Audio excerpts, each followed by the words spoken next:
Alors, bonjour tout le monde.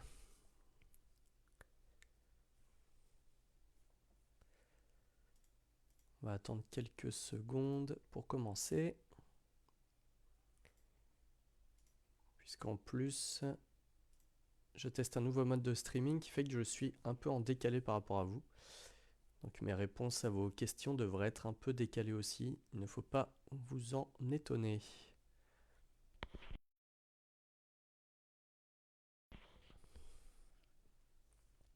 Bonjour Hélène.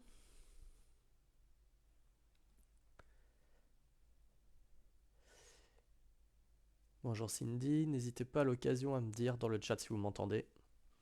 Normalement on a fait des essais, la qualité devrait être bien meilleure par rapport au dernier stream.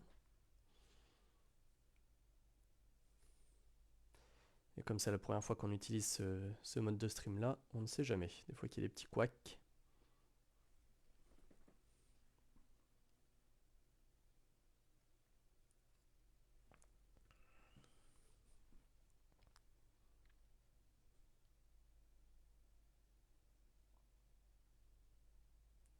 Super, bonjour Sandrine.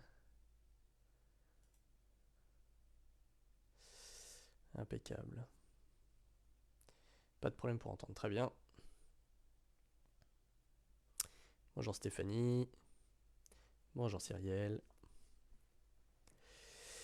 Ok, donc je vais démarrer tranquillement. Donc pour celles et ceux qui rejoignent pour la première fois, c'est un Facebook Live du coup sur Calendridel qui vous permet de poser toutes les questions que vous pourriez avoir sur les DSI et la facturation de Calendridel. Donc surtout si vous avez des questions, n'hésitez absolument pas à les écrire dans le chat afin que je puisse y répondre. Enfin dans le chat, dans les commentaires. Même si ça vous paraît être une question un peu bête, un peu simple, etc., il ne faut surtout pas hésiter. Ça ne peut que aider tout le monde. Et ça peut vous aider vous, et c'est déjà très bien.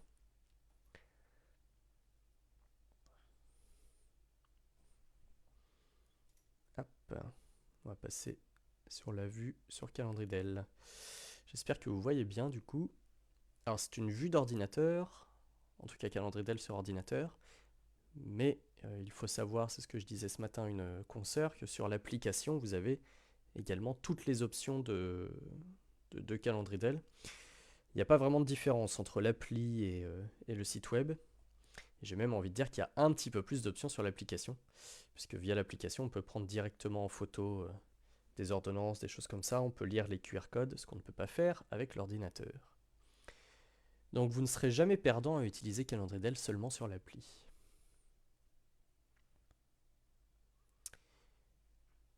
Il y a encore quelques bonjours dans les commentaires, bonjour tout le monde. Et n'hésitez pas sur les questions que vous pourriez avoir.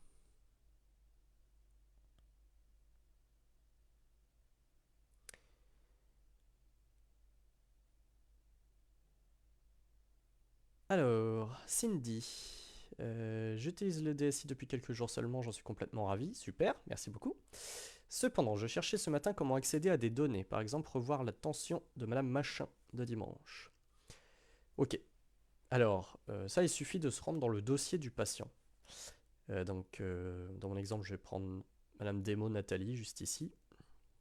Ce sont des faux noms, hein, bien sûr, ou alors ce sont les nôtres de chez Calendridel.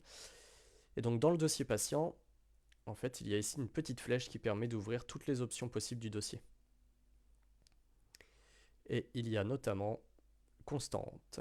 Et quand on clique dessus, on tombe donc sur toutes les constantes qui ont pu être enregistrées chez cette patiente, donc sous forme de diagramme en premier, et sous forme de tableau juste en dessous pour avoir une vision un petit peu plus précise. Et donc ça te permet de retrouver par rapport à ta date la tension que tu pouvais avoir. Donc par exemple chez Madame Demo, le 2 octobre, j'ai une tension à 115,67. À savoir qu'on peut aussi accéder par différentes façons, notamment via la liste de patients actifs. Là. Ce que j'appelle la liste de patients actifs, c'est la petite liste qui se trouve à gauche des dossiers de soins infirmiers, qui ne liste que les patients qui sont actifs actuellement, donc qui ont un dossier actif, c'est-à-dire un dossier avec un statut qui n'est pas prise en charge terminée, décédé, etc. Donc si on clique sur la petite flèche qui est juste à côté, ça ouvre pareil un menu déroulant qui nous permet d'avoir accès à quelques parties. Et notamment, quand on clique sur constante, on accède directement à la partie constante. Pareil, si on est en pleine tournée, donc là j'ai cliqué sur l'agenda, ici, qui ouvre l'agenda des soins, qui est un peu ce que j'aime à appeler le meilleur ami de la tournée, puisque dessus on peut quasiment tout faire. Si je suis chez Madame Demo, par exemple ici, chez qui j'ai déjà coché des actes, et chez qui je veux voir l'attention, je clique soit sur son nom, soit sur l'horaire de l'intervention, et je peux cliquer sur constante. Ça m'ouvre une petite fenêtre avec son petit tableau de constante. On peut aussi afficher le diagramme si on veut, donc ça nous affiche toute la liste. Voilà Cindy. Et donc ça compte pour les constantes, mais bien sûr ça compte pour tout le reste. Tout ce qui va être transmission, soins, suivi bio, fichiers, etc. Hélène, moi je ne l'utilise pas encore, du coup je n'ai aucune idée de comment fonctionne votre logiciel. Alors je ne vais pas faire une présentation globale, complète ici, parce que ça prendrait trop de temps et on est plutôt là pour répondre aux questions, Hélène. Mais en gros, Calendridel propose un service de dossier de soins infirmiers informatisé qui permettent de facturer, donc un logiciel tout en un si on le souhaite, et sur lequel on va donc retrouver toutes les informations des patients qui sont suivis. Je t'invite à consulter à l'occasion la chaîne YouTube de Calendridel sur laquelle se trouvent plein de petites vidéos de présentation, tutoriels, etc. et dont des vidéos de présentation générale. Bonjour, j'arrive avec un peu de retard. Aucun problème. Je ne suis jamais trop à l'heure non plus, le temps de configurer le streaming à chaque fois, de le reconfigurer plutôt, puisque je fais toujours des configurations en avance et Facebook me le redemande au moment du lancement. Donc il n'y a pas de souci. Si tu as des questions, Delia, tu n'hésites surtout pas. On est là pour y répondre.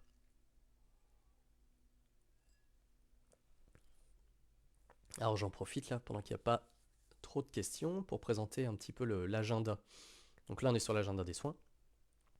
Et comme je le disais, c'est un peu le meilleur ami de la tournée. C'est-à-dire que quand on est en tournée, globalement, on ouvre l'agenda en partant, et il va y avoir très peu de moments où on va se retrouver en dehors de l'agenda pendant la tournée. Puisqu'à travers celui-ci, on va pouvoir retrouver du coup tous nos patients. Donc là, par exemple, Démonatel à 8h40, Monsieur Diabétique à 9h, et on va pouvoir cocher les actes au fur et à mesure. Donc, par exemple, dès que j'ai fait cet acte, hop, je peux le cocher. Si finalement je n'ai pas fait l'acte, je vais supprimer ma réalisation. Hop. Si finalement je n'ai pas fait l'acte pour une raison ou une autre, je peux cocher comme quoi ça n'est pas fait. Pareil, à partir de là, comme je le montrais, quand on clique soit sur le nom du patient, soit sur son horaire d'intervention, on a un petit menu déroulant qui s'ouvre. Ok. Donc on peut choisir soit les données intervention, soit les informations de patient. Et donc sur les informations de patient, on retrouve les coordonnées, donc ce qui permet via l'appli, quand on clique sur le téléphone ou l'adresse, d'ouvrir directement le téléphone, ou de lancer le GPS, ou d'envoyer un SMS, etc. Et quand on clique sur données intervention, d'avoir quasi, ou si ce n'est toutes, les sous-parties du dossier patient, et donc sur lesquelles on va pouvoir ajouter des infos.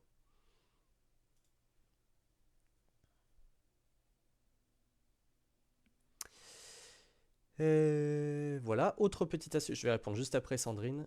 Je finis de montrer 2-3 petits trucs sur l'agenda. Sur l'agenda, quand on clique sur ce petit bouton tout en haut, ça défile jusqu'à l'heure actuelle. Donc là, il est 14h11, ça nous a défilé jusqu'ici. Quand on clique sur ce petit bouton-là, ça défile jusqu'au premier élément de la journée qui n'a pas été rempli. Voilà, et qui est donc à cocher. Donc ici, c'est une nursing, par exemple, qui n'a pas été remplie. Ces boutons-là, j'y ai un petit peu accès aussi. Quand je clique sur la date du jour, ça ouvre un menu déroulant sur lequel je trouve plein d'infos, et notamment les stats de la journée et le chiffre d'affaires de la journée estimé. Ok. Et donc pareil, si je clique ici, ça m'emmène jusqu'à l'heure actuelle. Si je clique ici, jusqu'au premier soin non effectué. Si je clique ici, ça va jusqu'au soin qui se finit ce jour. Donc ici, on avait hop, le pansement qui se finit aujourd'hui. Et si on clique ici, jusqu'au soin qui se réalise seulement aujourd'hui. Donc le cas typique, une prise de sang aujourd'hui. Okay. On peut également faire une recherche. Donc si je tape démo, j'ai 3 résultats et ça m'emmène au premier résultat, démo Nathalie. Ça peut être un nom de patient ou un nom de soin. Voilà, ça c'est la petite astuce. Ce petit menu déroulant là, il est bien pratique, l'air de rien. Surtout pour les stats.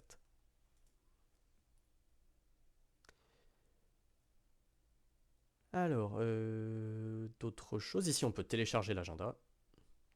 Ici, on peut choisir à quelle date on veut afficher. Sachant qu'on peut également défiler via les petites flèches ici. Et voilà. Et ça, bien sûr, pour rafraîchir l'affichage, si jamais il y a des choses qui vous semblent pas très fraîches. Alors, Delia, pour répondre à ta question. Tac, tac, tac. Alors, moi j'ai une question. Peut-on sortir un résumé mensuel pour facturer en dehors de Calendridel? Un résumé mensuel pour donner à ma facturière, ok?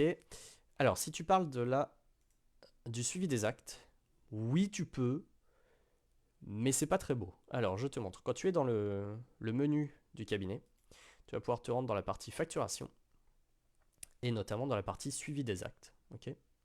Quand tu cliques sur le suivi des actes, tu vas pouvoir ici remplir tous les filtres que tu veux, ce que tu souhaites afficher, etc. Bon, là, je vais mettre tout, qu'importe. Je ne filtre rien, je vais afficher tous les rendez-vous. Et en fait, là, du coup, ça va m'afficher tous les actes qui ont été réalisés. Ok. Tous ceux qui n'ont pas encore été cochés ou alors cochés comme étant non réalisés n'apparaîtront pas ici. Et donc, ce petit tableau, tu peux l'imprimer en cliquant sur le bouton en bas. Très sincèrement, c'est pas très développé comme fonction parce que le but de Calendridel, c'est de tout faire sur Calendridel. Alors, pas forcément la facturation, mais ta facturière peut tout à fait avoir accès à Calendridel. C'est même, y a même un accès prévu pour les facturiers. Donc elle crée son compte, tu l'invites dans ton cabinet et elle a accès à Calendridel et elle a accès notamment à cette partie-là. Et du coup, via cette partie-là, elle peut faire son suivi. Elle peut cocher les actes qu'elle a facturés ailleurs et mettre dans les actions. Alors vous voyez pas le menu déroulant forcément, mais elle peut mettre considéré comme facturé. Tac. Ce qui fait que mes deux petits actes-là que j'avais cochés du 26 janvier, apparaissent comme considérés comme facturés, ce qui veut dire qu'en fait ils ont été facturés sur un autre logiciel. Et donc pour la facturière, c'est hyper pratique parce qu'en fait d'elle-même, sans avoir besoin de rien te réclamer, elle peut se rendre sur tes dossiers de soins et donc avoir accès à ces infos-là, de savoir qu'est-ce qui a été facturé, qu'est-ce qui a surtout été réalisé quand, etc. Sachant que l'accès réservé aux facturiers est gratuit pour eux. Et la deuxième chose, c'est surtout que leur accès est spécifique. Donc en fait, ils n'ont pas accès à certaines données qui ne leur servent à rien afin de préserver au maximum le secret professionnel. Donc, par exemple, tout ce qui est constante, tout ce qui est transmission de soins en dehors des transmissions qui sont liées à la facturation, ils n'y ont pas accès. Voilà, ce genre de choses. C'est quand même plutôt pratique. Moi, je conseille plutôt cet usage-là, surtout que c'est gratuit pour les facturiers, donc autant qu'ils en profitent. Sandrine, MHX, moi j'utilise depuis quelques temps la partie facturation. Peux-tu remontrer les différentes façons de facturer selon les cas, acte unique, etc. J'y parviens, mais pour être sûr de faire au plus simple. Ok Sandrine. Alors, pour des soins chroniques, ou alors pour des soins de patients ponctuels, mais en tout cas sur le long cours, etc., à partir du moment où ils sont cochés comme réalisés, moi ce que je conseille, c'est d'utiliser cette partie-là, qui est donc la partie facturation suivi des actes. Puisqu'au moins dessus, tu vas vraiment retrouver les actes qui sont concernés pour la facturation. Donc à partir de là, tu peux les filtrer pour n'afficher que les actes à facturer. Et on retrouve par exemple ici le soin. Alors là, c'est le patient Nieto Morgan, c'est moi-même, qui a facturé du 26 janvier, etc. Donc on voit que là, il manque un petit score. Et du coup, tu coches les actes que tu souhaites facturer, que ce soit pour un seul patient ou pour plusieurs, sans souci. Et en bas, tu cliques sur le bouton facturer. Là, ça va t'ouvrir la session de facturation qui va t'afficher les éventuelles erreurs s'il y en a. Là, ici, ça dit juste que la seule erreur qu'il puisse y avoir, c'est qu'il n'y a pas d'ordonnance encore liée en score. Mais ça ne t'empêche pas de facturer en sécurisé. Soit tu corriges tes erreurs, soit tu cliques sur facturer tout tel quel. Et donc, tu atterris sur l'écran de facturation. Donc, qui reprend l'infirmier facturant, l'infirmier exécutant et les factures que ça va créer. Donc ici, ça crée une facture de 19,30 € avec 12,28 pour la MO, 7,02 pour la MC, okay, avec une prescription du 26 janvier par le docteur prescripteur pour un acte du 26 janvier. À partir de là, je peux choisir si je sécurise directement les factures. Par exemple, si je suis chez le patient en train de faire la facture, je peux directement la sécuriser en ayant mis la carte vitale dans le lecteur. Donc je clique sur facturer. Et voilà, ça m'a créé ma facture. Ok, donc la facture, elle est créée ici. Cette facture-là, si on clique sur son nom, son numéro plutôt, ça va ouvrir la fenêtre d'information de la facture. Que ce soit ici ou partout ailleurs où il y a le numéro de facture décrit, ça ouvrira toujours cette fenêtre. Ok, donc là, on retrouve le bouton à sécuriser, disant que la facture est à sécuriser. Mais on va aussi retrouver cette facture dans la partie facturation facture. Tac. Juste ici, Nieto Morgan à sécuriser. Et on va surtout, en tournée, le retrouver. Et bah forcément, j'ai pas de soin pour mon petit Nieto Morgan moi-même. Donc on va en mettre un, hop, pour aujourd'hui. Voilà. Quand on est en pleine tournée, on va chez le patient, donc Nieto Morgan est 10h30. On a le soin prise de sang à faire, ok, mais on a aussi et surtout une facture à sécuriser. À partir de là, je pourrais mettre la carte vitale du patient dans le lecteur, cliquer sur sécuriser et réaliser l'action. L'autre façon de faire, et ça c'est plus pour les interventions dites uniques, donc ça va être, par exemple, on est en permanence au cabinet, des patients viennent pour se faire une prise de sang, un vaccin, ce genre de choses. On va pouvoir insérer directement la carte vitale dans le lecteur. Sur l'application, cliquez sur lire carte vitale. Alors je suis sur mon environnement de test, on va voir si ça marche. Donc là, en fait, l'application envoie l'information au lecteur de lire la carte vitale et de renvoyer les informations de la carte vitale. Ok. Si ça veut bien marcher. Comme j'ai fait quelques bidouilles juste avant, ce n'est point dit.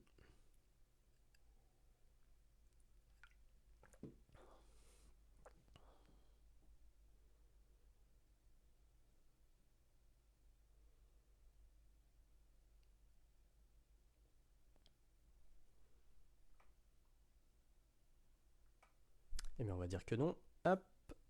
Donc, c'est pas grave, je vais sortir mon dernier appel connu. Désolé, mais comme je suis sur le truc de test, c'était sûr que ça n'allait point marcher. Donc là, en fait, en lisant la carte vitale, ça te sort les bénéficiaires connus dans la carte vitale.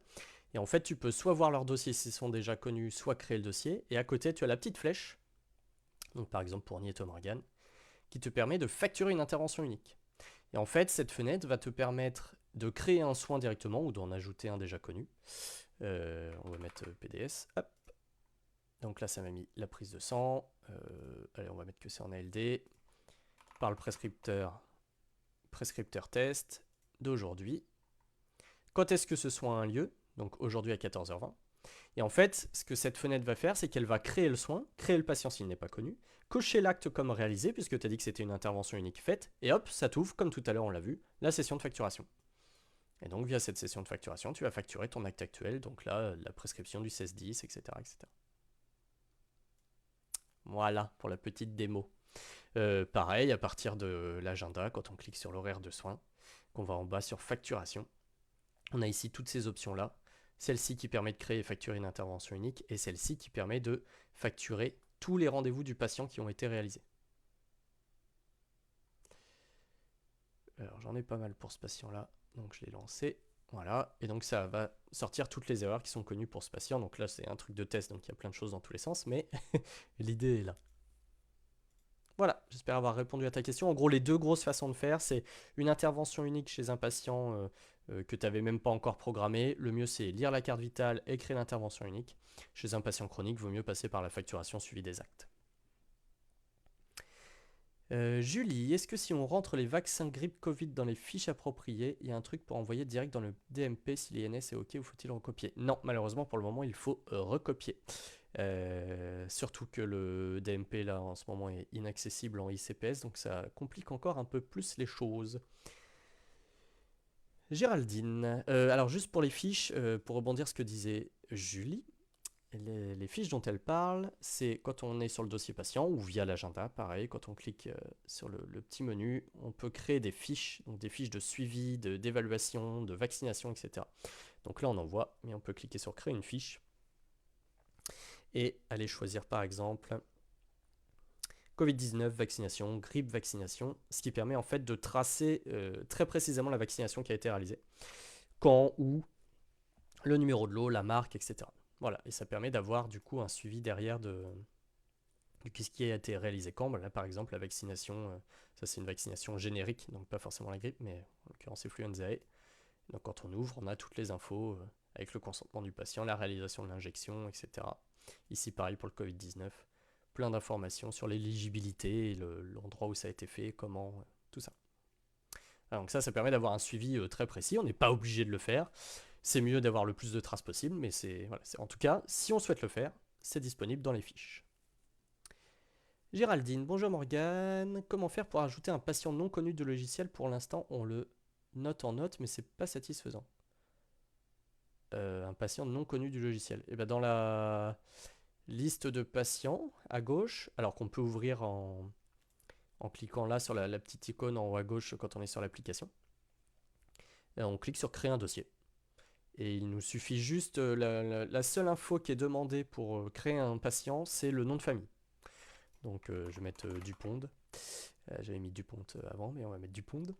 Et après, on remplit ce qu'on veut. Si on veut remplir le plus d'infos possible, les prénoms, date de naissance, machin, tout ça, les coordonnées de ça, on peut. Mais en tout cas, le minimum requis, c'est le nom de famille.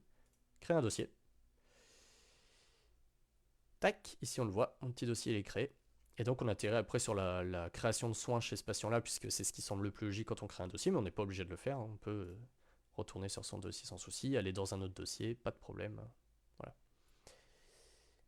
J'espère avoir répondu à ta question, Géraldine. Si ce n'était pas ça, n'hésite pas à me le dire.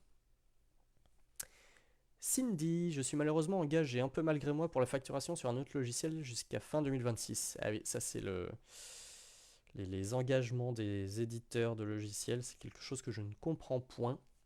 Mais pourquoi pas. Bref, j'envisage ensuite de tout prendre avec Calendridel, merci. Est-ce qu'il y aura un direct de ce style ou une mini-formation possible pour maîtriser la facturation avant? Alors, il n'y a pas de formation à proprement parler, c'est-à-dire qu'on n'a pas un schéma cours 1, cours 2, cours 3, etc. En tout cas pour le moment. En tout cas, il y a tous les tutos sur la chaîne YouTube. Et ce genre de Facebook Live, de toute façon, sera fait une fois par mois à peu près. Et s'il y a besoin, on fait une visio ensemble, sans souci, pour te montrer toutes les ficelles. C'est ce qu'on fait régulièrement. Donc voilà, il n'y a pas une formation à proprement parler, mais s'il y a besoin d'une visio, on la programme ensemble et on la fait, sans problème. Julie Delia, il y a un accès facturaire, je crois, ça serait pas plus simple si, c'est ce que je disais tout à l'heure, en effet, merci Julie. Sur l'accès au suivi des actes et à la facturation, je pense que si la facturière a créé son compte et accède à Calendridel, ça va un peu lui changer la vie.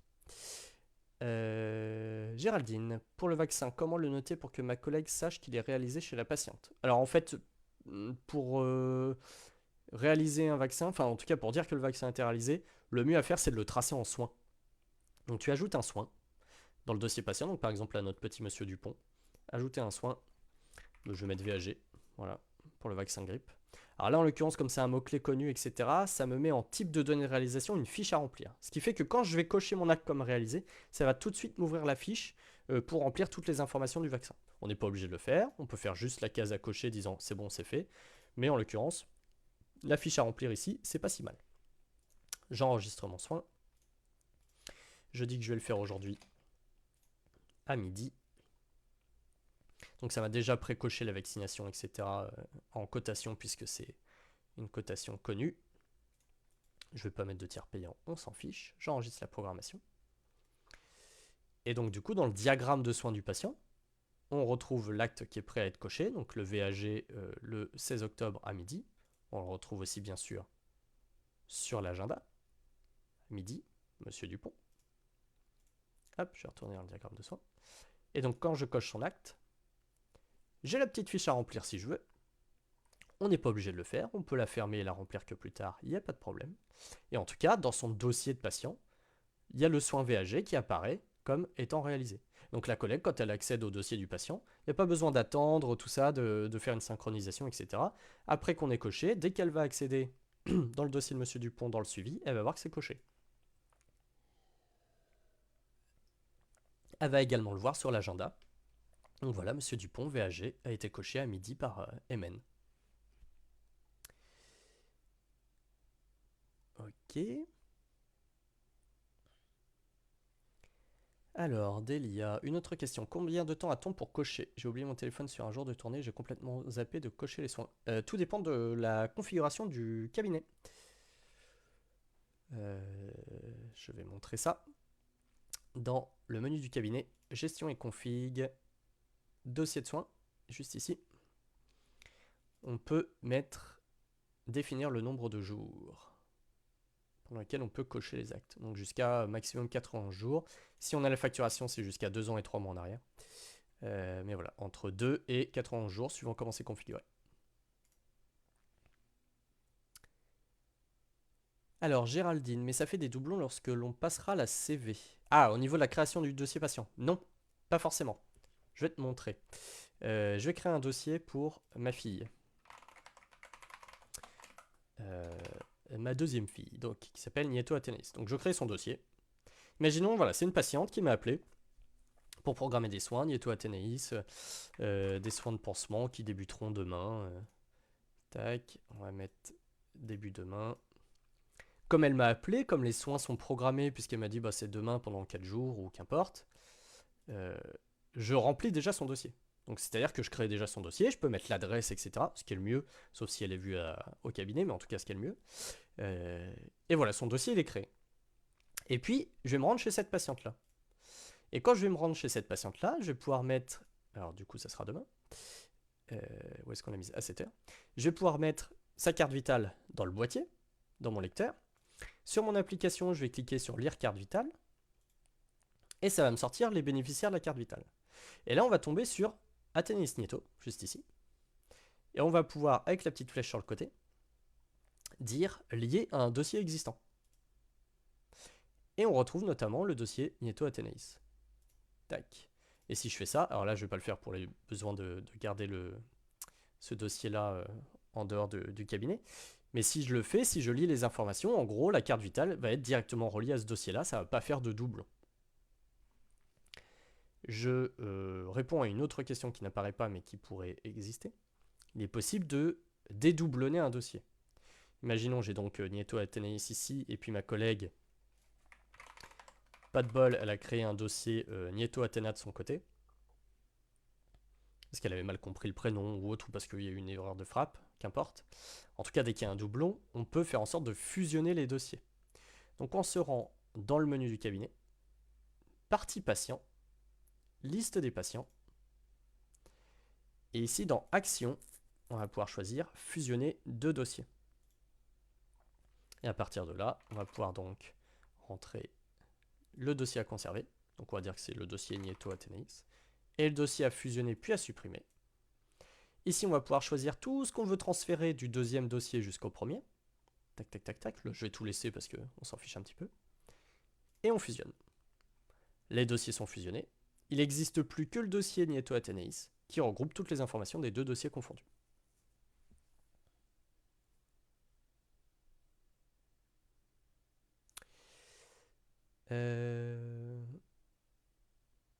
Je crois que je n'ai pas accès à ce mode Delia pour la configuration du cabinet peut-être. Ça, il n'y a que les titulaires qui peuvent le modifier. Donc tu me diras si c'est ton cas ou pas. Sinon, il faudra demander au titulaire de changer. Pardon. Julie, il y avait longtemps, tu avais parlé de filtre patient selon âge, etc. Oui. Alors, c'est pareil, c'est dans la liste des patients, donc à laquelle on peut accéder ici ou via le menu du cabinet. Ok, c'est exactement la même chose. Liste des patients. Et ici, il y a un filtre. Donc, soit on cherche par mot-clé. Donc, si je tape Niet, ça va me sortir tout ce qui correspond à Niet, donc Nieto, etc. Et on peut aussi afficher l'ensemble des filtres. Et là, on va avoir un peu plus de choses. Et notamment, ce qui s'appelle les critères supplémentaires. Donc, on va pouvoir cliquer dessus, sélectionner un critère particulier.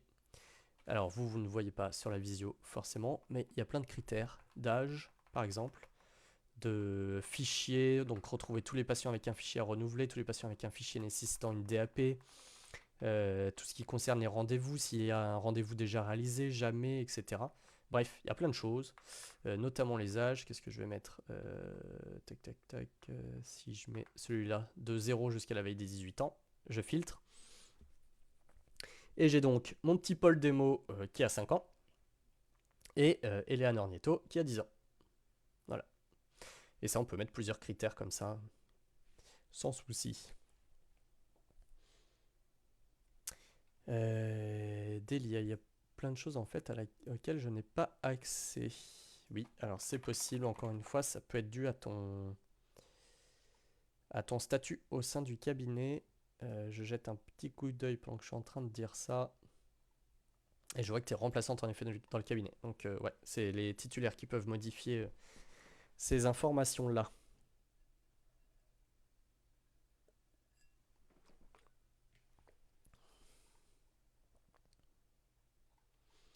Alors, ça, ok.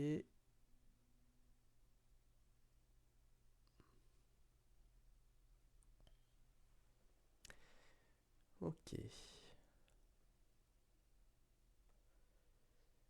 Il y avait une petite chose que je voulais montrer, parce qu'on m'a posé la question il y a quelques jours sur Calendridel. Alors, on ne peut pas faire de télé-expertise directement, euh, puisqu'on n'est pas agréé pour ça, mais on peut lancer une demande de télé-expertise via la plateforme OmniDoc. Donc la télé-expertise, vous savez, c'est le fait de demander un avis à un spécialiste, que ce soit un médecin, une IPA ou ce genre de choses, pour un patient. Et donc c'est un acte en plus qui est rémunéré, avec le code RQD, donc 10 euros jusqu'à 4 fois par an, par patient. Ce qui est plutôt pas mal, puisque c'est quand même un acte quand même assez facilement invisibilisé, le fait de demander un avis spécialisé, etc. Donc autant utiliser les outils qui sont en place pour pouvoir les tracer et pouvoir les facturer, etc. Donc quand on est dans le dossier patient, on va cliquer comme tout à l'heure sur la petite flèche ici qui ouvre toutes les catégories du dossier. Et on va pouvoir se rendre sur l'onglet Télé-expertise. Donc on a des petites infos là si on veut des infos de télé-expertise, etc. On retrouve ici toutes les listes de télé-expertise du patient, là en l'occurrence il n'y en a pas, où on peut ajouter une demande. Donc si on a déjà fait une demande si on a déjà fait une demande ailleurs, etc., on peut juste la tracer histoire qu'elle soit notée dans le dossier, qu'on puisse en avoir la liste. Sinon on peut réaliser directement une demande via OmniDoc.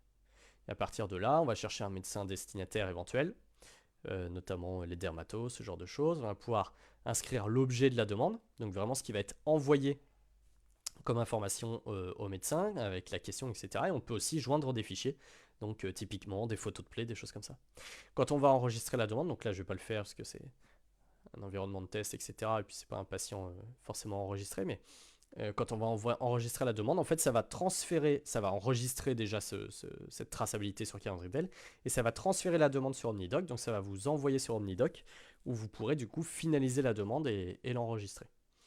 Donc c'est assez intéressant, parce que ça permet d'avoir vraiment une trace sur Calendridel de cette demande, et d'avoir directement un pied donné dans OmniDoc. J'ai essayé de contacter d'autres plateformes de télé-expertise. Pour le moment, j'ai pas trop d'informations, mais j'aimerais bien en ajouter parce qu'on n'est pas forcément obligé de passer par OmniDoc, même si c'est la plus connue et répandue. En tout cas, voilà, vous avez ce genre de choses si vous voulez les tracer vos télé-expertise ou les lancer à partir du dossier patient. Ce qui vous permet de ne pas avoir à remplir tout ce qui est numéro de sécu, nom, prénom, date de naissance, etc. C'est possible. Ça fait gagner un petit peu de temps.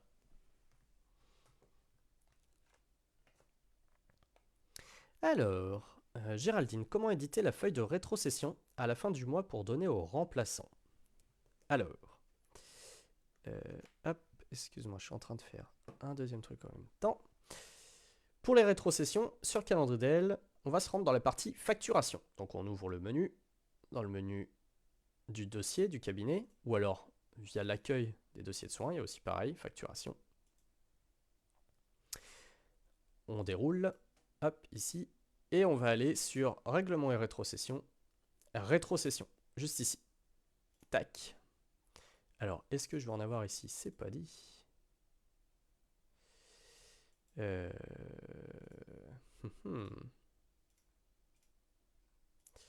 ne vais point en avoir. Faudrait que j'en prépare pour la prochaine fois. Mais en gros, quand tu es sur cette partie-là, sur la partie rétrocession, tu vas pouvoir choisir le professionnel remplacé, le professionnel remplaçant, filtrer. Et en fait, ça va t'afficher toutes les factures concernées pour cette rétrocession-là. Alors, je regarde en même temps sur un autre dossier de test si j'ai ce qu'il faut. Hop. Et comme tu le vois, tu vas pouvoir remplir directement ici les pourcentages de rétrocession sur les différents types d'honoraires. Puisque je sais qu'il y a certains cabinets qui aiment bien dissocier, mettre par exemple 90% sur les actes et 100% sur les déplacements et les autres majorations de dimanche, jours fériés, etc. Ou alors on met 90 partout, il n'y a pas de souci. Alors je regarde en même temps si je peux afficher ça.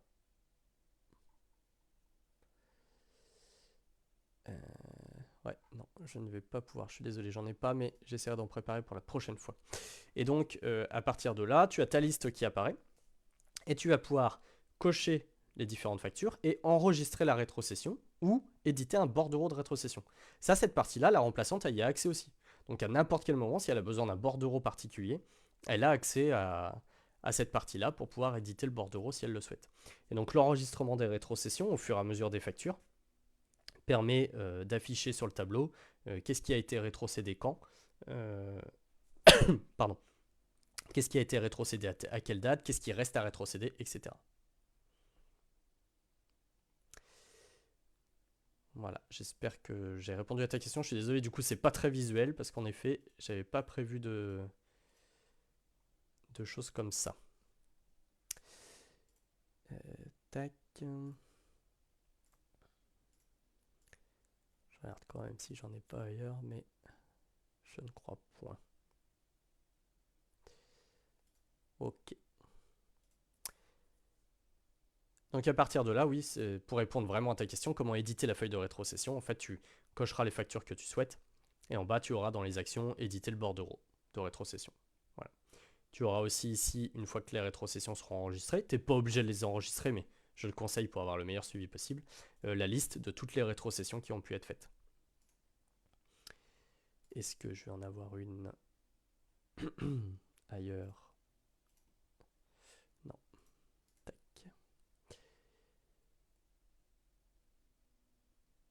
Ok. Géraldine. Au niveau de la facturation, quel intérêt de facturer en cochant à notre domicile les factures si l'on veut facturer en sécurisé? Il faut préparer en amont les factures avant d'aller chez le patient, je n'ai pas très bien compris. Non, pas du tout, tu n'es pas obligé. C'est plus, je montrais ça dans le sens où, pour les patients chroniques, tu as un patient que tu vois ad vitam, ou en tout cas pendant longtemps, tu fais des factures tous les X temps, un soir tu veux te préparer quelques factures, voilà, tu peux le faire de chez toi. Par contre, tu peux le faire de chez le patient, il n'y a pas de problème. Encore une fois, tout ce que je montre là sur l'ordinateur, c'est possible de le faire via l'application. Donc tu es chez le patient, tu es chez Nieto Morgan, tu fais ton acte, tu veux le facturer, tu veux facturer le patient, tu cliques ici là sur l'heure de l'intervention ou sur son nom, qu'importe. Tu peux aller sur facturation si tu veux.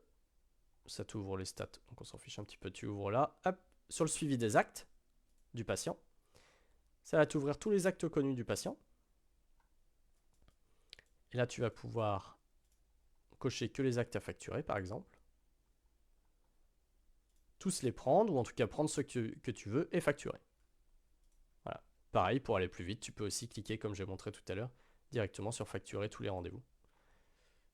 Est-ce qu'on va plutôt le faire chez Test, ça va aller un peu plus vite. Hop, facturer tous les rendez-vous. Et du coup, ça va te permettre de facturer tous les rendez-vous du patient qui existent. Tu n'as pas besoin forcément de préparer tes factures en avance. En tout cas, c'est quelque chose qui est possible. Et en effet, si tu es chez le patient, autant cocher directement la case sécuriser directement les factures créées. Et comme ça, tu mets la carte vitale du patient dans le boîtier, tu cliques sur facturer et ça passe direct à la sécurisation.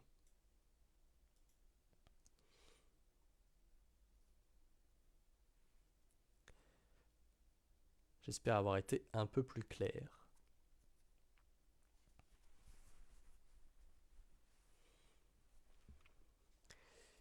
Alors je regarde pendant ce temps-là un truc. Tac, tac.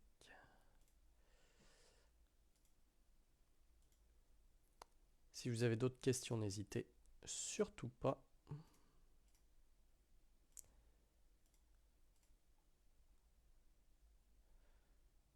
Ok.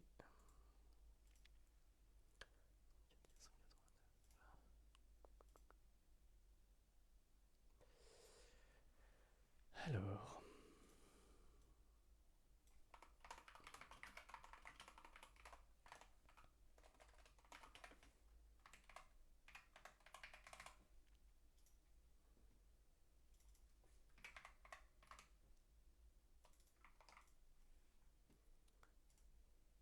Alors, Delia, merci encore, je dois partir, j'espère que le live restera pour le finir plus tard. Pas de souci, de toute façon, oui, il y a toujours le replay qui sera disponible sur YouTube.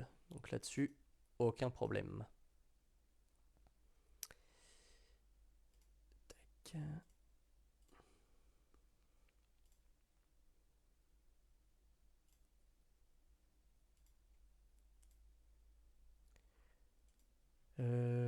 Alors Géraldine, du coup, pour la feuille de rétrocession, je viens de bidouiller un petit truc. Donc on va retourner sur rétrocession. On va prendre en professionnel remplaçant Romain Duboc, filtrer, et voilà. Du coup, là on se retrouve avec toutes les factures qui vont être à rétrocéder. Ok. Donc rétrocéder de Nieto Morgan le remplacé à Romain Duboc le remplaçant. Ok. Ici on a le récap, MN pour RD, savoir combien il y a déjà de rétrocédés, etc. Sachant que là, du coup, dans le pourcentage des rétrocessions, dans les filtres, on peut jouer et mettre ce qu'on veut. Okay, c'est pas quelque chose de fixe, c'est plutôt quelque chose qui va dépendre du contrat que vous avez réalisé entre remplacé et remplaçant. Donc du coup, dans notre liste, on va avoir le montant à rétrocéder, qui est écrit en dessous. Donc 7,56 pour les actes, par exemple, puisque j'avais mis 100%. 2,20 pour les déplacements, parce que j'avais mis 80%. Et 0 pour le DJF, parce qu'ici, il n'y en a pas. Okay. Donc quand je vais pouvoir cliquer ici, tac. Dans les actions effectuées, je vais pouvoir mettre télécharger le bordereau, par exemple. Ici, je vais pouvoir rappeler les différents pourcentages si jamais finalement je veux les changer. On télécharge le bordereau. Tac. Et donc on a ici le bordereau qui est téléchargé. Et donc qui peut être à la fois édité par le remplaçant, le remplacer sans souci. Si je retourne du coup sur mon petit tableau, dans les actions, je vais pouvoir aussi choisir enregistrer la réalisation de rétrocession. Ici, je vais pouvoir remettre les pourcentages si jamais finalement c'est pas cela qui était prévu. Donc 90% sur les actes, 100% sur les déplacements. Et je vais pouvoir enregistrer la date de réalisation. Ok, si finalement... alors là, il n'y a qu'une seule facture, mais ça peut être 25 factures, hein, pas de souci. Si finalement la rétrocession elle a été réalisée le... Ah, ça veut pas, sympa. Le 7 octobre, hop, j'enregistre. Les informations de rétrocession ont bien été enregistrées. Et on voit ici la date de rétrocession, le 7 octobre. Si on clique dessus, d'ailleurs, on a les informations de la rétrocession. Combien a été rétrocédé, etc. Voilà, c'est quand même un peu plus parlant. Alors, Julie, pardon. À quand l'option traitement des rejets mutuels? Pas tout de suite. On espère le proposer un jour, de pouvoir relancer que les DRE. Mais c'est quelque chose d'un petit peu touchy. Notamment parce que on est un peu limité par le moteur de facturation qui fonctionne derrière. Voilà, sans trop rentrer dans les détails techniques. Mais peut-être un jour. Pour le moment, il faut malheureusement, s'il n'y a qu'un rejet mutuel et pas de rejet sécu, gérer ça en papier ou par mail ou via leur site suivant les mutuelles. Et sinon, moi, je ne peux que conseiller, mais ça c'est en tant qu'infirmier, pas en tant qu'éditeur, de ne pas faire de tiers payant mutuel. C'est une hérésie et les mutuelles se gavent sur notre dos. Cindy, quel tarif mensuel faut-il envisager pour s'abonner au DSI plus facturation plus lecteur CV calendrier d'elle? Alors tous nos tarifs sont affichés sur calendrier d'elle. On n'a rien à cacher, il n'y a pas de contactez-nous pour en savoir plus, etc. Les tarifs, c'est simple, c'est l'abonnement facturation, c'est 90 € par mois. Tout inclus. Il n'y a pas de frais cachés, il n'y a pas de frais d'installation, il n'y a pas de frais de ci, de ça, de machin, d'options, etc. 90 € par mois, donc il y a l'accès au dossier de soins de biens infirmiers, bien sûr, la facturation et la location du lecteur qui est incluse. Donc ça, c'est 90 € par mois et sans engagement de durée, puisque nous, on est plutôt partisans de les gens viennent parce qu'ils en ont envie et ils restent parce qu'ils le veulent et pas parce qu'ils sont emprisonnés. Voilà. On peut également prendre l'abonnement DSI plus facturation sans lecteur de carte. Dans ces cas-là, c'est à 75 € par mois. Le lecteur de carte peut être acheté ou peut être partagé au sein du cabinet. Voilà, si vous êtes 5 dans un cabinet, que vous prenez qu'un seul lecteur, ça nous est égal, c'est vous qui vous organisez comme vous le souhaitez. Le principal, c'est qu'il y ait au moins un lecteur compatible avec Calendridel qui soit dans le cabinet. Génial, moins cher que ce que j'ai maintenant. Très probablement, oui, puisque dans cette catégorie de facturation, puisqu'on est dans la facturation dite mobilité, on est, si ce n'est pas le moins cher, l'un des moins chers. Le but, alors c'est très facile à dire, hein, c'est un discours qui ferait presque commercial, mais nous, justement, on n'est pas là pour faire du commerce, on est là pour faire du service. Donc le principal pour nous, c'est de proposer quelque chose qui soit adapté, que ce soit en tarif ou en service ou en support. Étant moi-même infirmier, pour ceux qui ne le savent pas, je suis quand même infirmier libéral de base. Je me voyais mal proposer quelque chose qui ne corresponde pas à ce que je pouvais attendre moi en tant qu'infirmier. Géraldine, comment défacturer en cas de rejet AMO-AMC? Alors, dans ces cas-là, on se rend dans la partie facturation, dans l'onglet facture de la facturation. Ok, donc là, j'y suis allé là directement, mais on peut aller via le menu facturation, facture. Ok. On affiche les factures qu'on veut. Si on connaît le numéro de facture, on peut le rentrer. Le patient, on peut le rentrer, etc. Là, je les ai tout affichés. Et on va pouvoir ouvrir la fenêtre d'information de la facture. Ok, donc c'est en cliquant sur son numéro. Là, il y a le petit i en plus qui veut dire information. Que ce soit ici ou partout ailleurs où le numéro de facture est écrit. Ok, donc on clique dessus. Ça ouvre la fenêtre d'information de la facture. Et tout en bas, donc là, on retrouve toutes les infos. Le patient, les infirmiers concernés, la date, les références, etc., les paiements, les infos de prescription, tout ça. Et tout en bas, on a défacturé cette facture. Donc on fait défacturer la facture. On écrit confirmer. Bon là, je vais faire ça pour vraiment tout effacer. Et voilà, la facture, elle est défacturée. Donc ça veut dire que l'acte est de nouveau disponible à la facturation. Donc si on a eu un rejet, ça veut dire qu'on défacture, on corrige les erreurs qui ont entraîné le rejet. Donc, je sais pas, une exonération, quelque chose comme ça qui n'allait pas. Et on refacture l'acte classiquement. Voilà. J'espère un jour proposer un système qui permette de tout enchaîner à la suite via une seule, une seule session de refacturation. Mais pour le moment, c'est le plus simple à faire. Christine, bonjour, j'ai pris le live en route. Et je voulais savoir si vous avez abordé la saisie de l'acte unique. Alors Christine, juste avant de te répondre, je continue juste avec Géraldine qui demande comment le rejet est-il signalé.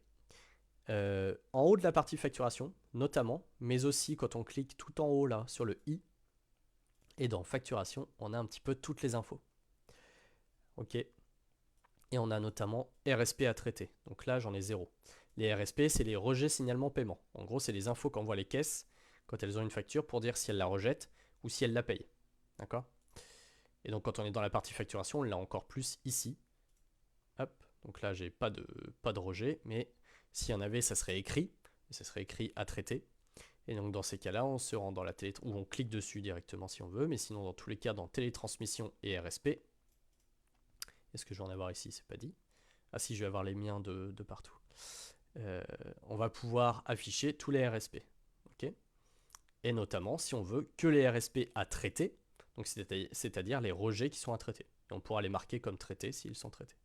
Ok, là j'en ai pas dans cet exemple là, mais s'il y en avait, il serait affiché comme juste avant. Alors Christine, du coup, ouais, le live en route, et je voulais savoir si vous avez abordé la saisie de l'acte unique. Alors je sais pas ce que tu entends exactement par la saisie de l'acte unique. Si tu veux dire facturer une intervention unique ou un acte unique, oui on l'a abordé, mais je peux remontrer rapidement. Le plus en fait, tout dépend de si tu as déjà programmé ton patient ou pas. C'est surtout ça la question. Si ton patient, il est déjà programmé, il est dans ton agenda, on va prendre l'exemple de la prise de sang par exemple de Nieto Morgan, à partir du moment où elle est cochée ici, tu peux cocher, pardon, tu peux cliquer sur les initiales de la personne qui a réalisé l'acte, ok, ça ouvre la fenêtre d'information de l'acte, et cliquer ici sur facturer. Ok, et comme ça, direct, tu factures, tu corriges les erreurs de facturation s'il y en a, du genre nom de prescripteur, date de prescription, etc. Voilà. Si par contre, c'est plutôt un patient qui est vu au cabinet en permanence et donc qui n'était pas, enfin dans la permanence de soins, et qui du coup n'était pas forcément prévu. Du coup, tu mets sa carte vitale dans le boîtier, donc dans le lecteur calendrier, et sur ton application ou sur l'ordinateur, tu vas cliquer sur lire carte vitale. Alors moi ici, pour aller plus vite, je vais faire dernier appel CV juste pour montrer les infos. Et donc ça me sort les bénéficiaires de la carte, et je vais pouvoir, via les petites options qu'on voit ici, tac, facturer une intervention unique. Ok. Et donc quand je fais ça, je vais pouvoir dire quel soin j'ai fait. Donc si je mets une PDS, hop, ça va me mettre directement la cotation de la prise de sang, si je veux que ce soit en ALD, etc. Le nom du prescripteur. Tuc. La date de prescription. On peut directement mettre l'ordonnance ou pas. On n'est pas obligé de le mettre tout de suite. Ça peut être mis avant la télétransmission ou juste après. Parce qu'on a quand même 30 jours après la télétransmission pour joindre un score normalement. Mais bon, vaut mieux le mettre après. On peut ajouter d'autres soins si on en a fait d'autres en même temps. On clique sur enregistrer et facturer. Et donc on passe à la facturation directement. Où ça va nous rappeler qu'est-ce qui est facturé, avec quel tiers payant, quel acte, quel montant, etc., etc. Voilà Christine. J'ai fait un peu plus rapide, mais tu pourras regarder le live et tout à l'heure avoir un peu plus d'infos. Dans l'idée, c'est ça. Si c'est un patient qui est vu en permanence, qui n'est pas programmé sur la tournée, autant passer directement par sa carte vitale et t'es un peu plus tranquille. Mélanie, bonjour, je suis arrivée en cours de route. Et c'est peut-être déjà dit. Quand une partie d'un pansement qui est fait tous les 2 jours est facturée, peut-on décaler le reste de la série d'un jour sans recréer une ordonnance? Oui, alors déjà, je ne sais pas pourquoi certains logiciels sont partis comme ça à dire tu crées une ordonnance. Non, tu ne crées pas une ordonnance, tu crées un soin, une programmation d'un soin, mais c'est pas une ordonnance que tu fais. Je ne sais pas pourquoi il y a certains logiciels qui sont partis sur cette idée-là. Mais oui, tout à fait. Alors, qu'est-ce qu'on va prendre comme exemple? Notre petit monsieur Dupont. Pansement. On va prendre monsieur Dupont, qui a un pansement tous les 2 jours. Coucou Palivan. Du 1er au 31 octobre. Ok, on va dire que c'est pansement divers, tout ça, on n'est pas forcément obligé de le remplir tout de suite. Tout ce qui est information de nature, exonération, tiers payant, cotation, tout ça, ça peut être rempli qu'au moment de la facturation, il n'y a pas de souci. Le principal, c'est d'avoir son acte de tracé. Ok, donc là, on retrouve notre soin pansement qui est programmé du 1er au 31 octobre tous les 2 jours et qu'on va retrouver sur le diagramme de soins du patient. Donc on va dire qu'il a bien été fait le 1, le 3, et finalement, il a été fait aussi le 4. Là, on voit qu'il n'est pas, programmé le 4, il est programmé le 5, puisque c'est tous les 2 jours. Il n'y a pas de petit cadre rouge là, autour de la case. Mais je peux le cocher quand même. Et si je le coche, ça veut dire, mais c'était pas prévu ce jour-là. Alors, est-ce que tu veux ne rien décaler, ou est-ce que à partir de ce jour-là, ça passe tous les 2 jours à partir de cette date-là? Et donc, dans ces cas-là, tu peux cliquer sur tous les 2 jours initialement prévus. Donc ça va modifier cette programmation-là. En tout cas, ça va la décaler. Et donc, on enregistre. Et donc, maintenant que j'ai coché le 4 et que j'ai dit que oui, il fallait que ce soit décalé, et ben j'ai tout le reste qui est décalé. Maintenant, c'est passé au 6, 8, 10. Et donc, quand on retourne voir notre programmation, on voit que du 1 au 3, c'est programmé tous les 2 jours. Puis après, ça passe du 4 au 31, tous les 2 jours. Ok. Si on voulait, on pouvait également décaler directement d'ici. Donc, du 1 au 3, c'était tous les 2 jours. Du 4 au 31, c'est tous les 2 jours. Puis finalement, mais à partir du 10, en fait, et jusqu'au 31, c'est tous les jours. Voilà, donc je mets du 10 au 31 tous les jours. Et en bas, je vais cocher ça, mettre automatiquement fin aux autres programmations de soins déjà existantes. Et j'enregistre. Et là, donc, on a du 1 au 3 tous les 2 jours, du 4 au 9 tous les 2 jours, et du 10 au 31 tous les jours. Et donc, on va retrouver ça dans notre diagramme de soins, pareil, sur ce qui est programmé. Donc, 1, 3, ensuite on est décalé au 4, 6, 8, 10, et ça passe tous les jours, 11, 12, 13, etc. Voilà Mélanie, il y a plein de façons de décaler la programmation, et ça se fait sans souci. Tu peux même directement modifier la programmation qui existe déjà et dans laquelle tu as déjà coché des actes. Eux, à partir du moment où un acte est coché, de toute façon, il ne sera pas décalé. Il ne bougera pas. Quoi que tu fasses à la programmation, quoi que tu changes d'horaire, tout ça, l'acte coché ne bougera pas. Puisque tu as dit officiellement, cet acte-là, je l'ai fait à cette heure-là. Donc il n'y a pas de raison que derrière, un changement de programmation ou que sais-je, change ça, cette trace officielle. Donc lui, il ne bougera pas. Mais je conseille, s'il y a un changement de programmation, de plutôt créer une autre programmation du soin pour avoir une visibilité un peu mieux sur ce qui a été fait, quand, etc.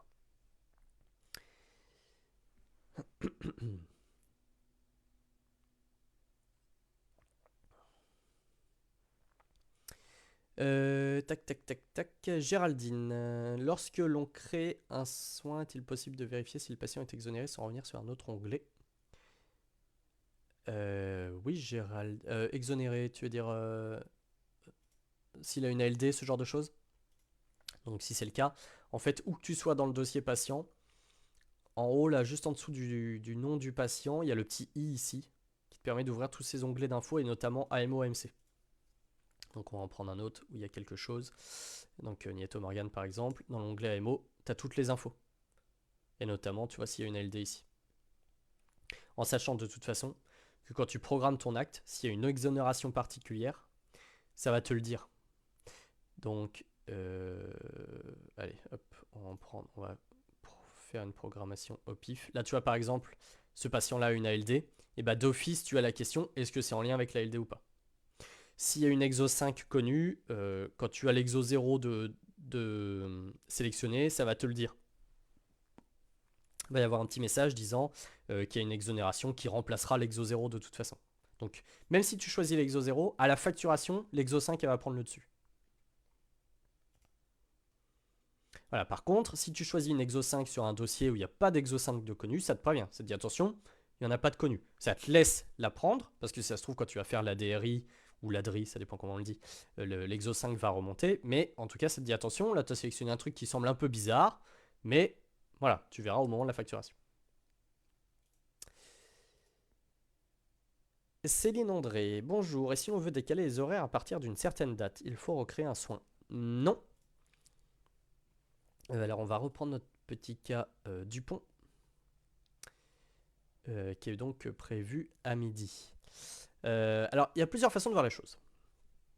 La première façon, c'est je veux décaler un soin en particulier d'horaire. Dans ces cas-là, par exemple le pansement. Le pansement à partir du 10 jusqu'au 31, il est prévu à midi comme il l'était avant. Il vaut mieux créer une autre programmation. Donc tu ne crées pas un soin en lui-même. Le soin, pansement, tout ça, c'est toujours le même soin. Là, ce qui va changer, c'est comment tu veux le programmer, à quelle heure tu vas le faire, quelle fréquence, etc. Donc tu crées une autre programmation en cliquant sur le petit plus ici, ou là sur le bouton ajouter une programmation, hein, il y a des options un peu partout. Et tu vas dire du coup à partir du 15 jusqu'au 31. Finalement, ça sera pas midi, ça sera 11h. Tac, donc je décoche le midi, puisque ça, on passera pas à midi, on passera qu'à 11h. Voilà. Et j'oublie pas de cocher en bas, de mettre fin aux autres programmations de soins déjà existantes. Ce qui fait que cette petite option-là, elle met fin aux autres programmations de soins existantes à cette date-là, au 15. Tout ce qui est avant, elle le laisse. J'enregistre. Et donc je me retrouve avec une programmation qui démarre au 15 à 11h. Alors qu'avant, j'ai toujours ma programmation du 10 au 14, du coup, la veille du 15 à midi. L'autre situation, c'est j'ai un patient qu'on a l'habitude de voir à, mettons midi. Donc, je vais supprimer cette programmation-là pour rester un petit peu dans le... Ouais, forcément, il est passé en inactif, le pansement. Je vais le reprolonger jusqu'au 31. Tac. Donc j'ai ce patient-là qu'on a l'habitude de voir à midi. Et puis en fait, au bout d'un moment, donc j'ai mes actes qui sont cochés, hein, par exemple, tac, le 6, le 8, le 10, le 11, le 12. Hop, on va cocher jusqu'au 15, par exemple. Voilà, jusqu'au 15, il a été vu à midi. Et puis finalement, à partir d'aujourd'hui, non.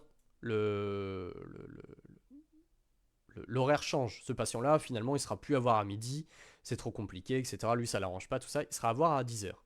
Plutôt que de changer chaque soin un par un, on va cliquer ici en haut, dans la page soins, sur liste des horaires. On va repérer notre horaire midi, et on va le modifier. Et on va dire finalement, midi, ça sera plus midi, ça sera 10 heures. Ce qui fait que toutes nos programmations ont été changées. Hop, tout est passé à 10 heures.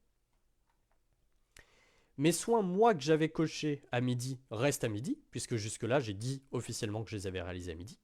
Par contre, les prochains, et notamment celui d'aujourd'hui, mon petit monsieur Dupont, il est bien à 10 heures. Et demain, mon petit monsieur Dupont, il sera bien à 10 heures. Voilà. En gros, l'idée, c'est si tu veux changer un soin en particulier, crée une nouvelle programmation. C'est le mieux, c'est le plus clair, le plus propre. Si tu changes tous les horaires, enfin tous les passages du patient futur, il vaut mieux changer l'horaire en lui-même. J'espère avoir répondu, Céline. Tu me diras si c'est clair ou pas. Sandrine, MHX, comment supprimer définitivement une facture que l'on a défacturée? Tu ne peux point. Enfin, ça dépend. Mais en gros, il vaut mieux les garder, les factures défacturées. Mais les factures défacturées, de toute façon, n'apparaissent pas d'office dans ta liste. Elles apparaissent quand tu viens tout juste de les défacturer, parce que ça te dit, voilà, c'est ça que tu as défacturé.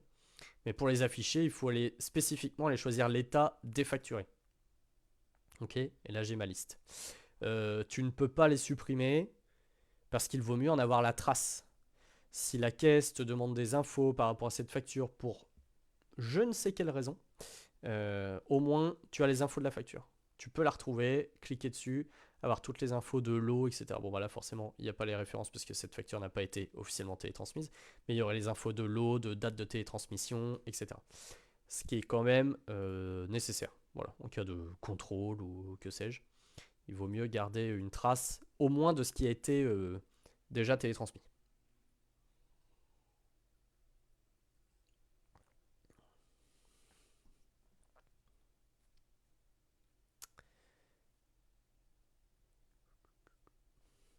En espérant avoir répondu à ta question, Sandrine. En sachant que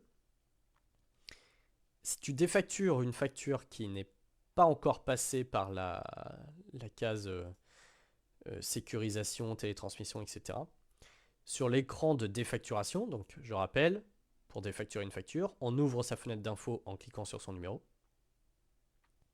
On va tout en bas et on a défacturé cette facture. Ok. Et sur cet écran-là, et juste sur cet écran-là de défacturation, si la facture n'a pas été sécurisée, pas télétransmise, etc., on a l'option à cocher supprimer entièrement la facture sans en garder de trace. Et donc dans ces cas-là, vraiment, comme indiqué, c'est écrit dessus, il n'y aura pas de trace du tout, même dans la partie facture défacturée, etc. Mais a posteriori, à partir du moment où la facture est défacturée ou une trace a été gardée, tu peux pas la retirer. N'hésite pas à m'écrire, Sandrine, en privé après à côté sur Calendridel ou sur notre WhatsApp. Pour quelle raison exactement tu voudrais faire le tri comme ça dans tes factures défacturées? Je remets le lien de contact si jamais c'est plus facile. Et sur l'application, il y a le petit onglet chat avec la conversation support dedans sur laquelle tu peux nous contacter tout de suite.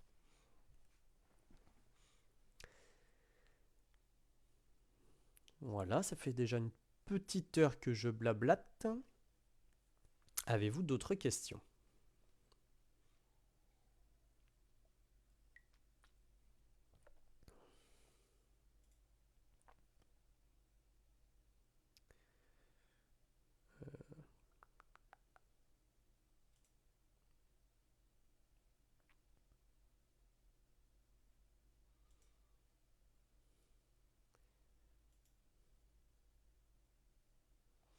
Donc tout à l'heure, j'en profite là pendant qu'il n'y a pas de questions, pendant qu'il y en a certaines qui sont écrites.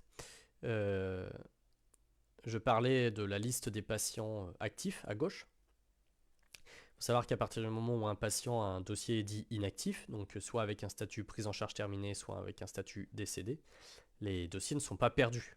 bien sûr, ils n'apparaissent pas là, parce que c'est pas ceux sur lesquels on va interagir le plus vite, mais ils sont de toute façon dans la partie liste des patients, okay, dans la vraie liste des patients, donc dans patient, liste des patients, ou dans le menu du cabinet, patient, liste des patients.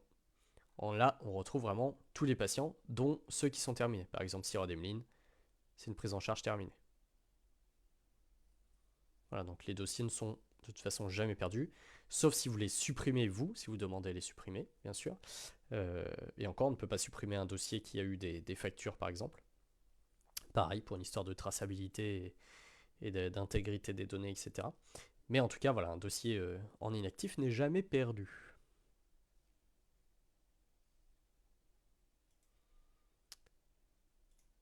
Bon, et ben je pense que c'est pas mal pour aujourd'hui. Merci à toi, Géraldine, pour ta présence et tes questions. C'est avec plaisir. Je pense essayer de faire ça une fois par mois, un petit Facebook Live comme ça. Ça permet quand même d'avoir une réponse un peu plus visuelle à vos questions.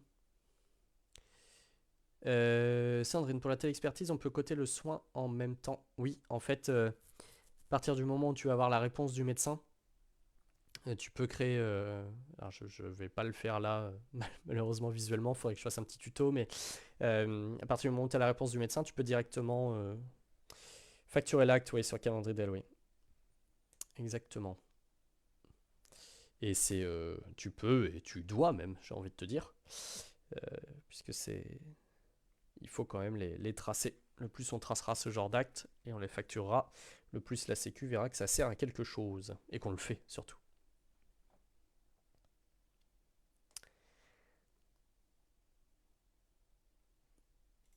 Hop.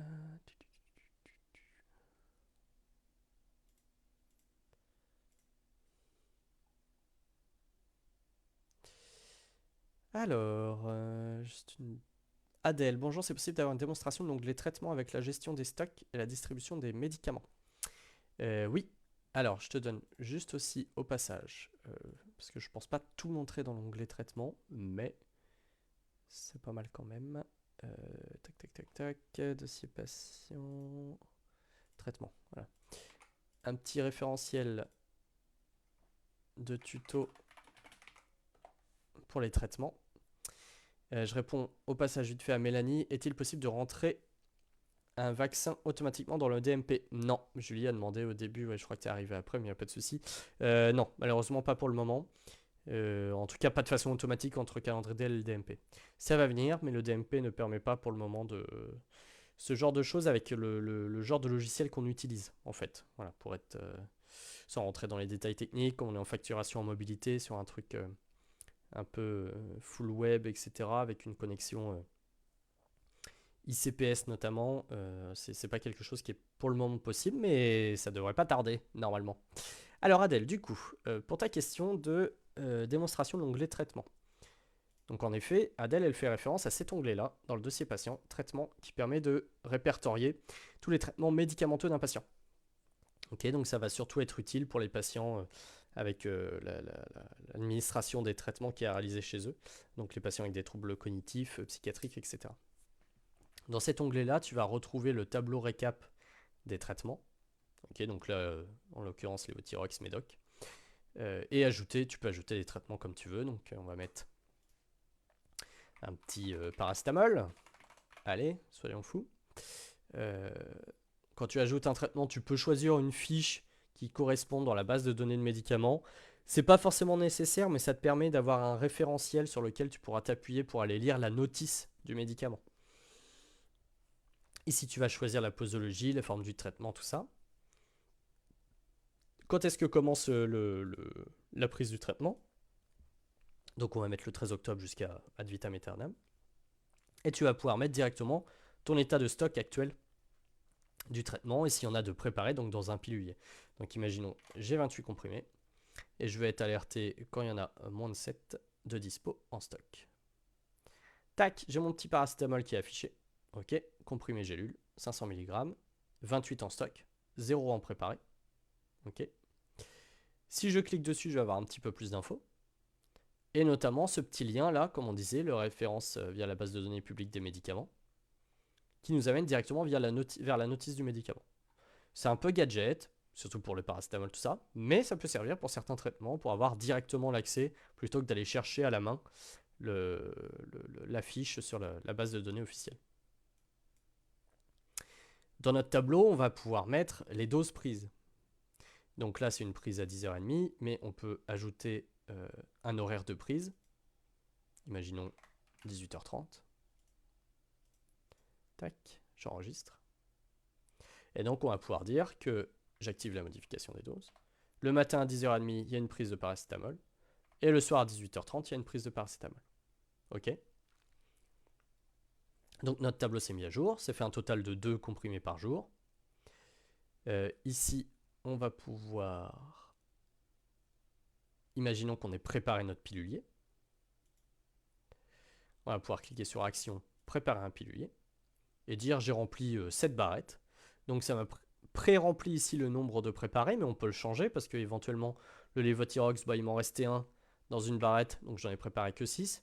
Et puis le Médoc 1, ça c'est bon, c'est 7. Et puis le paracétamol 14, mais en fait il m'en restait 4 parce que le patient n'a pas tout le temps mal, donc j'en ai préparé que 10.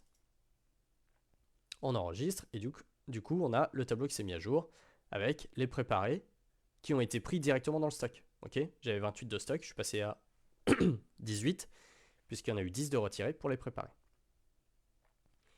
On peut enregistrer une distribution de traitement, mais le plus simple et le mieux, c'est d'avoir un soin traitement. Donc par exemple, pour Nietomorian, allons-y, je retourne dans les soins, ajouter un soin, hop, traitement, ou alors on va mettre PDA TTT, comme j'aime bien le mettre, préparation, distribution, administration des traitements. Tous les jours du 1er au 19, on s'en fiche. On va mettre à 9h45. Là, ça nous a déjà sélectionné les cotations, tout ça. Ça, c'est pareil. Comme d'habitude, on n'est pas obligé de le remplir tout de suite. Donc là, pour le moment, je veux juste programmer mon acte. OK. Donc, dans le diagramme de soins du patient, on retrouve bien la préparation, distribution, administration de traitement. Tous les jours à 9h45. Donc là, ça commence à être un peu le bazar parce que j'ai mis des soins un peu partout pour notre test. Hein. Enfin, des horaires et tout, mais l'idée est là. 9h45. Et donc, si je retourne sur ma fiche de traitement, j'ai ici dans les horaires l'horaire de prise, donc qui est 10h30, 18h30, mais aussi la distribution. La distribution, pour le moment, elle n'a pas été configurée. Donc, si je clique dessus, tac, je vais pouvoir dire que la prise de 10h30, c'est quand moi je lui distribue à 9h45. La prise de 18h30, on va dire qu'on voit le patient qu'une seule fois par jour pour lui donner tous ses traitements de la journée. 9h45. Ok. Donc là, en gros, j'ai dit que moi, je le distribue à 9h45. Le patient les prend à ces heures-là à peu près. Mais moi, en tout cas, ma distribution, c'est 9h45, 9h45. Ce qui fait qu'en fait, sur mon diagramme de soins ou sur l'agenda, tiens, on va aller sur l'agenda. Quand je vais aller cocher mon soin PDA traitement chez ce patient, tac, ça va m'ouvrir directement le formulaire de distribution des traitements. Et ça va me permettre de dire si j'ai bien donné un Levothyrox, un Médoc 1 et 2 paracétamol. Puisque 2 paracétamol, pourquoi? Parce qu'il y en a eu un le matin et un le soir. Ok, comme on passe qu'une seule fois pour les 2 prises, et bien là on en donne 2. Ça marche? Donc là, si ça se trouve ce jour-là, bah finalement non, j'en ai donné qu'un puisqu'il en avait déjà encore un en stock. Hop, et j'enregistre. Et voilà. Et donc ça me permet d'avoir une traçabilité hyper fine, hyper précise des traitements du patient. Et si je retourne sur sa fiche traitement et que je vais voir les mouvements des traitements du patient, et ben je retrouve ma préparation de pilulier que j'ai faite tout à l'heure et la distribution de dose qui est enregistrée à 9h45 puisque c'est à cette heure-là que le soin a été réalisé, où j'ai donné un Levothyrox, un Médoc 1 et un paracétamol. Donc ça, encore une fois, c'est le genre de fonctionnalité qu'on n'est pas obligé d'utiliser, parce que ça demande quand même une certaine mise en place d'enregistrer tous les traitements, etc. Mais si on veut avoir une traçabilité hyper poussée, hyper fine, complète, des traitements qu'on donne, quand, pourquoi, etc., en tout cas, on peut le faire avec Calendrizel. Voilà Adèle, j'espère avoir répondu globalement à ta question. Il y a plein de petites subtilités encore, voilà, où tu peux vider les préparés, vider les stocks, ajouter du stock quand tu reçois les traitements de la pharmacie, ce genre de choses. Mais l'idée globale est là.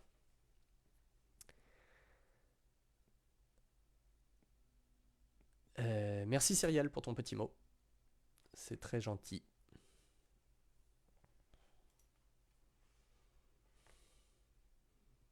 Tac.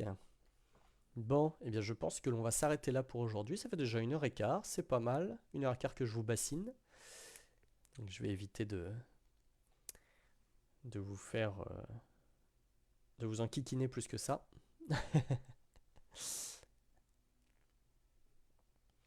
Et on se retrouve dans un petit mois, je pense, d'ici mi-novembre, pour un autre Facebook Live, pour celles et ceux qui voudront venir. Il n'y a aucun problème. Et surtout, en attendant, s'il y a d'autres questions, des questions qui ne peuvent pas forcément attendre ou autres, vous n'hésitez surtout pas à nous contacter directement sur Calendridel ou sur notre WhatsApp. C'est avec grand plaisir que l'on vous répondra rapidement, et ce, 7 jours sur 7. Hein. Donc voilà. Ne pas hésiter, que ce soit de jour, de nuit, de semaine, de week-end, de férié. On répond pas forcément à la minute, mais en tout cas on répond dès que c'est possible. Donc voilà, il faut surtout pas hésiter et pas rester bloqué dans son coin avec ces questions. Christine, c'est cool l'histoire du traitement pas présent sur mon logiciel actuel. Oui, j'imagine. Ayant moi-même écumé plusieurs logiciels, je ne l'ai jamais vu jusque-là, mais c'est quelque chose qui me paraissait assez important. Surtout que dans mon cabinet, on a plusieurs patients concernés. Et ça nous a permis, depuis qu'on l'a mis en place, de ne plus être en rade de médicaments. Parce qu'on n'était pas très bien organisé avant. Et donc là, ça te permet quand même de bien suivre ton stock, de savoir si le pilulier est prêt, etc. Donc c'est plutôt chouette. Voilà. Eh bien, je vous remercie. Merci tout le monde d'être venu. Merci pour toutes vos questions. Et je vous dis à très bientôt. Bon après-midi.